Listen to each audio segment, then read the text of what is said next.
Hey guys, today we're going to be working on angle bisector. So during the lesson, I want you guys to be thinking about how the angle addition postulate is different from angle bisector. So angle bisector is very similar to midpoint of a line segment.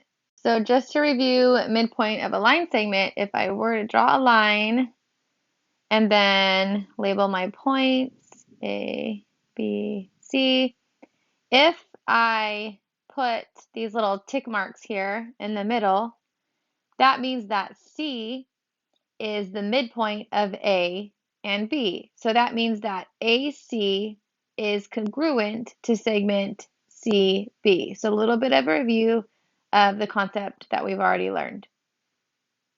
So an angle bisector is a line or ray that divides an angle into two congruent angles.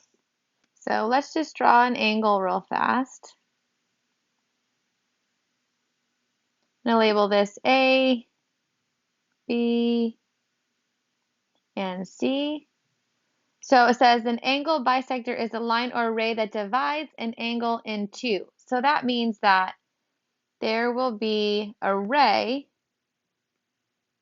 that will divide this angle exactly in half. And we're going to call this point D. So if we think back to midpoint of a line segment, we had these two little tick marks that told me that that segment AC was congruent to segment CB. So with an angle bisector, there's a different notation used to tell you that the angles are congruent, and they look like little arcs, just like this. So when you see angles and they have these little arcs, that means that this angle is going to be congruent to this angle. So let's go ahead and write a congruency statement. Angle ABD is going to be congruent to angle DBC. If these two angles are congruent, that means that their measurements are equal. So we can also write an equality statement. An equality statement is going to look a little bit different. It's going to have the M in front. That's signifying that we're looking at a measurement. So this means the measurement of angle ABD is equal to the measurement of angle DBC. So when you're talking about congruency, you only need just the angle symbol. When you're talking about equality and you're saying that their measurements are equal, you want to make sure you put an M in front. And again, you only use the M when you have the equal sign. So for these next examples, we're going to write congruency and equality statements. We're going to solve for x, and then we're going to find the measure of the angle indicated by using the definition of an angle bisector. So if we're looking at number 1, we're going to find the measurement of angle LXP. So LXP, I'm going to highlight that in red, is this big outside angle. So because this is an angle bisector and you have these two little arcs, that means that this angle is going to be congruent to this angle. Let's go ahead and write our congruency statement in the top box below. It would be angle LCX is congruent to angle CXP. The equality statement is going to have the M's in front. So that means I'm going to have the measurement of angle LCX is equal to the measurement of angle CXP. So because they're being bisected by a ray, and the two arc marks mean that the angles are equal, then to solve this, all I have to do is set 8x equal to 40. So 8x is equal to 40. When you divide by 8, you get x is equal to 5. So we'll just go ahead and write that down below. And then we're asked to find LXP. So if this side is 40, well then this side is 40 because they're equal. So LXP is the larger angle, and it's what you would get if you were adding these two angles together. So I know that this side's 40 degrees, and then 40 plus 40 would give you 80 for the measurement of angle LXP. So for the next example, we're finding the measurement of angle GRK. So that's GRK. I'm going to go ahead and highlight that so I know that at the end, that's the angle that I have to solve for. So let's look at our diagram. We have these two little arc marks, which means that this ray is bisecting the larger angle. So I know that this side is equal to this side. Go ahead and write your congruency statement below. So I wrote that angle GRK was congruent to angle KRT. That's not the only answer or the only way that you could have written it. You could have said that angle TRK is congruent to angle KRG. You just want to make sure you notice that the R has to be in the middle. Go ahead and write down your equality statement. Your equality statement is going to look very similar to your congruency statement, except for it's going to have an equal sign and the m's in front to represent the measurement. So because these two are equal, to solve for x, all you have to do is set 24x plus 15 equal to 15x plus 24. Go ahead, pause the video, and solve for x. Okay, I got x is equal to 1, so I subtracted the 15x from both sides, and then 24 minus 15x is 9x. And then that left me with 9x plus 15 equals 24. Then subtract the 15 over, 24 minus 15 is 9. Divide by 9, you get x equals 1. So now I have to take my answer for x and plug it back in to find the measurement of this angle GRK. So pause the video, go ahead and do that now. After substituting my answer for x into the expression for GRK, I got that the measurement of angle GRK was 39. So make sure you go down here and write your answer correctly in this box, because that's what's going to be expected of you on a test or a quiz.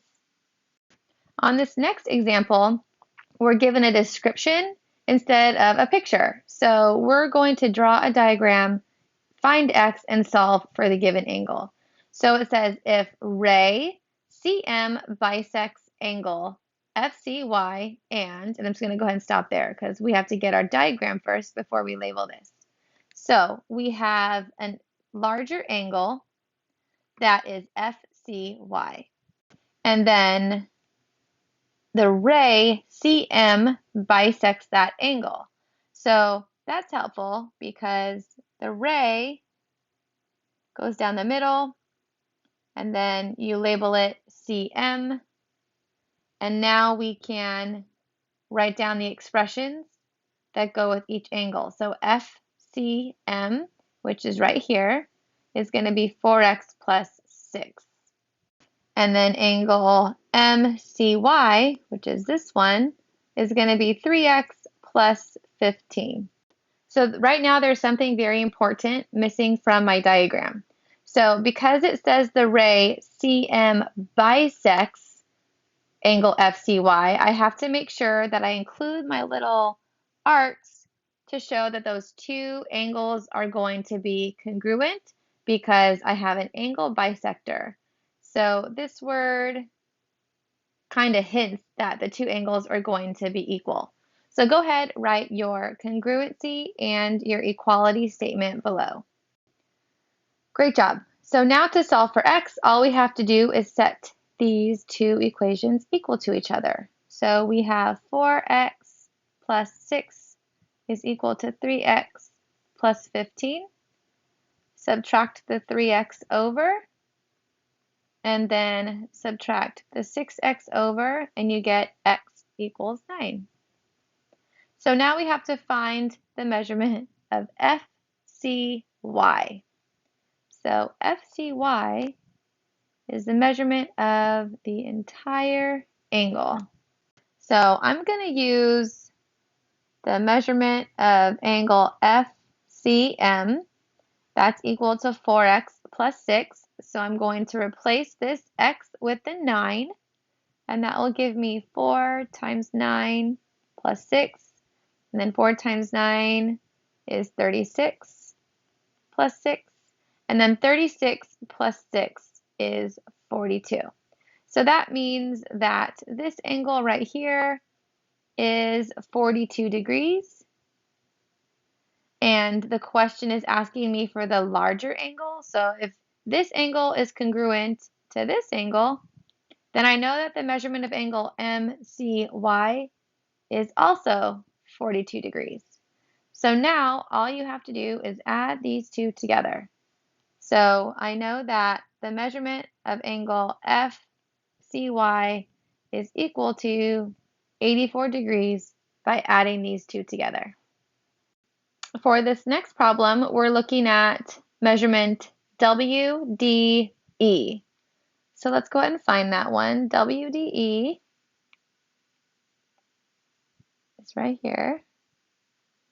So this problem looks a lot different than some of the other ones because we're missing an angle here, and then we know the outside angle. So we know the outside angle is given by this expression 3x plus 8.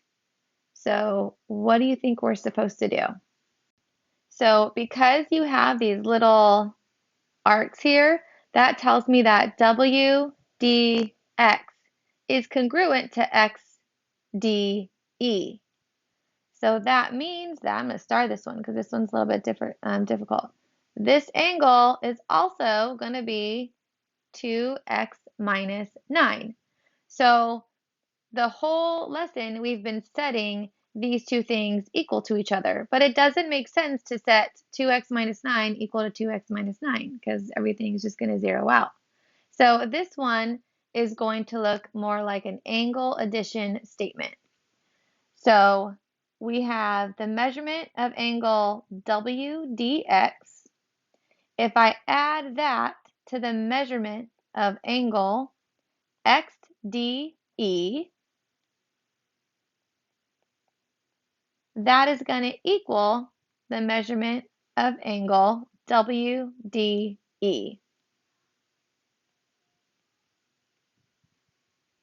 So now I'm just going to replace these angle measures with the expressions in the problem.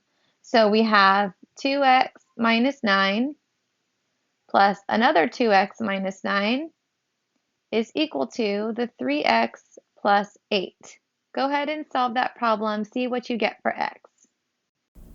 I got x equals 26 for my answer. So I combine my like terms to get 4x, and then I combine negative 9 and negative 9 to get negative 18. I chose to subtract the 3x over, and that way I'm going to have a positive x. So that's just a good convention to follow. And then I'm going to add the 18 over, and I got x is 26. So now, if I know my answer for x, I'm trying to find the measurement of angle WDE, which is represented by this expression. So all I have to do for the measurement of angle WDE is take my answer for x and plug it in right here. So it's going to be 3 times 26 plus 8, and then 3 times 26 is 78 plus 8, and then 78 plus 8 is 86. So we have the measurement of angle WDE is equal to 86 degrees. So your summary should answer the essential question, and your essential question was, how is the angle addition postulate different from an angle bisector? So in this example, we had angle bisector. This example, we had to apply the definition of angle bisector, but did have to use an angle addition statement here. So be thinking about those two examples as you write your summary.